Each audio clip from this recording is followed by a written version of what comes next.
এই দেখুন বন্ধুরা, কাঁঠাল বীজের পকোড়া আমার একেবারে খাওয়ার জন্য রেডি হয়ে গেছে। আমি অল্প সসের সাথে সার্ভও করে দিয়েছি। এটা নমস্কার বন্ধুরা, গঙ্গাসাগরের বনেদি রান্না ও পরিবেশ ইউটিউব চ্যানেলে আমি সবাইকে স্বাগত জানালাম। আজ এক খুব মজার ভিডিও নিয়ে আমি বসে গেছি সবার সাথে শেয়ার করব বলে। এই দেখুন, এগুলো হচ্ছে কাঁঠালের বীজ। কাঁঠাল যখন ছোট থাকে তখন আমরা এঁচড় হিসেবে ওটাকে রান্না করে খাই। তারপর কাঁঠাল যখন বড় হয়ে যায়, পেকে যায়, তখন আমরা পাকা কাঁঠালটা খেয়ে থাকি। পাকা কাঁঠালটা খাওয়ার পরে ওর ভেতরের দানাগুলো বের করে আমরা বিভিন্ন রেসিপি করে খাই।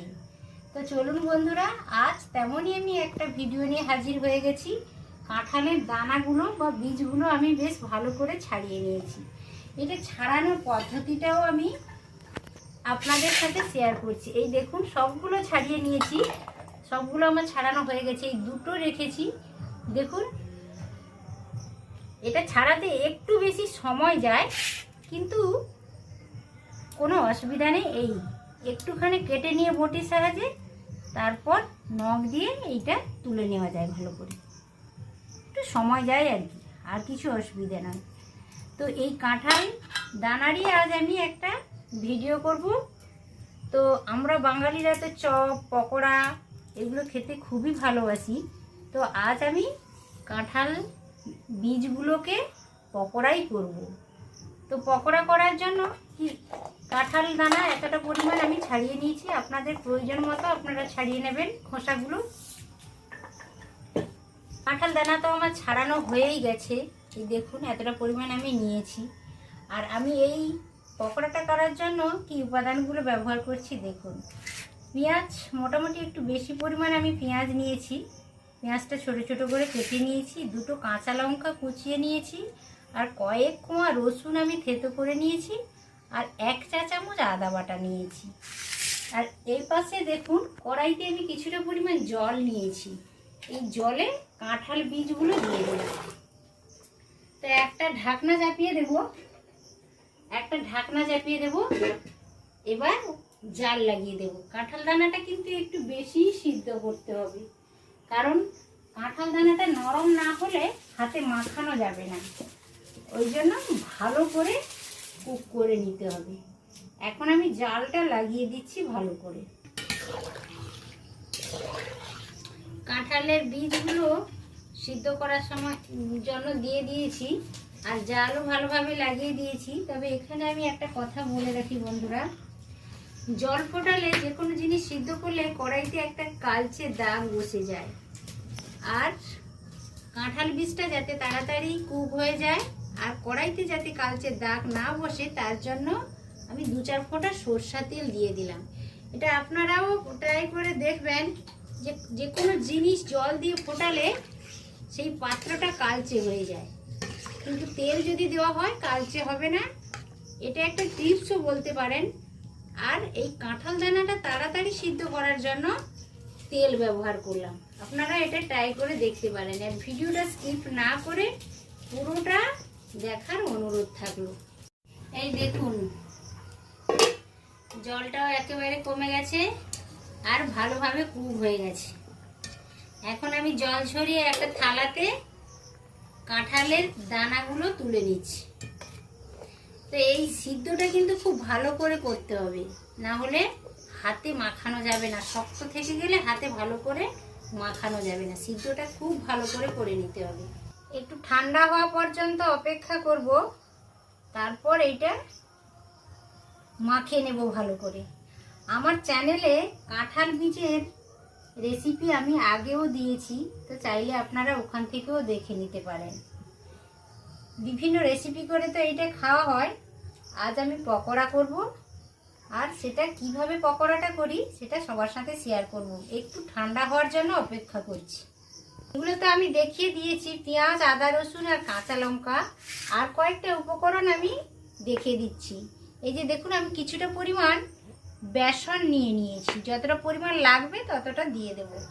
আর ছোট চা চামচের 2 চামচ আমি চাল গুঁড়ো নিয়েছি। চাল গুঁড়োটা দেওয়ার কারণ হচ্ছে পকোড়াটা বেশ ক্রিসপি হয়, মুচমুচে হয়, খেতে বেশ ভালো লাগে। আর এই দেখুন 1 চামচ মতো আমি কসুরি মেথি নিয়েছি। এই কসুরি মেথিটা যদি কাঁঠাল বীজের পকোড়াতে দেওয়া হয় তাহলে খেতে খুবই ভালো লাগে, ফ্লেভারটা ভীষণ ভালো আসে। আর যদি কসুরি মেথি আপনাদের কাছে নাও থাকে কারোর কাছে, তাহলে ধনেপাতাও ব্যবহার করতে পারেন, খারাপ হবে না, বেশ ভালোই হবে। এই দেখুন একটু ঠান্ডা হয়ে গেছে। এবার আমি এই ভাত নেওয়া হাতা দিয়ে এইভাবে একটু চেপে চেপে ম্যাশ করে নেব। আর আমার কাছে তো ম্যাশার যন্ত্রটা নেই, যাদের কাছে আছে তাদের সুবিধা হবে। এইটা দিয়ে ম্যাশ করে নেওয়ার পরে আমি হাত দিয়ে ভালো করে একটা মণ্ড তৈরি করে নেব। দেখুন সিদ্ধ কাঁঠালের বীজগুলোকে আমি ভালো করে আলু ভর্তার মতো করে মাখিয়ে নিয়েছি। দেখুন ভালো একটা মণ্ড বানিয়ে নিয়েছি। তো আমি তো হাতের সাহায্যে করলাম, আপনারা চাইলে সিদ্ধ করার পরে কাঁঠাল বীজগুলোকে মিক্সিতেও বেটে নিতে পারেন, কোনো অসুবিধে নেই, আরও ভালো হবে। আমি হাতেই করে নিলাম। তো আমি একটা গভীর পাত্রে এটা নিয়ে নিচ্ছি, সমস্ত মশলাগুলো দিয়ে ভালো করে মাখাবো, ওই জন্য গভীর বাটিতে একটা নিয়ে নিলাম।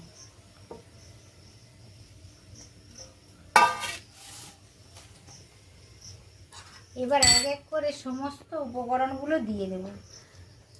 লঙ্কা কুচি দিয়ে দিলাম, কাঁচা লঙ্কার কুচানোগুলো দিয়ে দিলাম, রসুন বাটা দিয়ে দিলাম, আদা বাটা দিয়ে দিলাম, পেঁয়াজ দিয়ে দিলাম। পেঁয়াজটা আপনাদের কতটা পরিমাণ বীজ নিচ্ছেন সেই অনুসারে সমস্ত আদা বাটা, রসুন বাটা, পেঁয়াজ নেবেন। হলুদ দিয়ে দিলাম ছোট 1 চামচের 1 চামচ। 1/4 চামচ আমি ঝালের জন্য লঙ্কা গুঁড়ো নিলাম। লঙ্কা গুঁড়োটা আপনাদের পছন্দ মতো নেবেন, একটু বাড়িয়েও নিতে পারেন, একটু কমিয়েও নিতে পারেন। এবার স্বাদ মতো আমি লবণ দিয়ে দিলাম। 1 চামচ নিলাম আমি ধনে গুঁড়ো, 1 চামচ নিলাম জিরে গুঁড়ো, এই 4 চামচের 2 চামচই আছে চালের গুঁড়ো। চালের গুঁড়োটা দিলাম ক্রিসপি করার জন্য, মুচমুচে করার জন্য। বেসন দিলাম 2 চামচ, যদি প্রয়োজন হয় তাহলে আর একটু ব্যবহার করব। সমস্ত উপকরণ আমার দেওয়া হয়ে গেছে। লাস্ট আমি দিচ্ছি কসুরি মেথি। কসুরি মেথি না থাকলে বন্ধুরা ধনেপাতা দিয়েও করতে পারেন, কিছু অসুবিধা নেই। এইটা ভালো করে মাখাবো। যদি পেঁয়াজের তো একটা রস রয়েছে, যদি লাগে অল্প জল দেব, না হলে জলেরও কোনো প্রয়োজন হবে না মনে হচ্ছে। দেখা যাক। দেখুন খুব ড্রাই লাগছে, বান্নিটা হয়েছে কিন্তু একটু ড্রাই লাগছে। অল্প একটু জল নিয়ে আমি এইভাবে দিয়ে দিলাম একটু নরম করার জন্য, জাস্ট একটু নরম করার জন্য হালকা জল নিয়ে একটু ছিঁচে দিলাম। ইউজ করবেন যত সময় না একটা চিটচিট ভাব আসছে। তো মন্ডটা বেশ ভালোভাবে মাখানো হয়ে গেছে, পারফেক্ট হয়েছে, বাঁধনিটাও ভালো হয়েছে।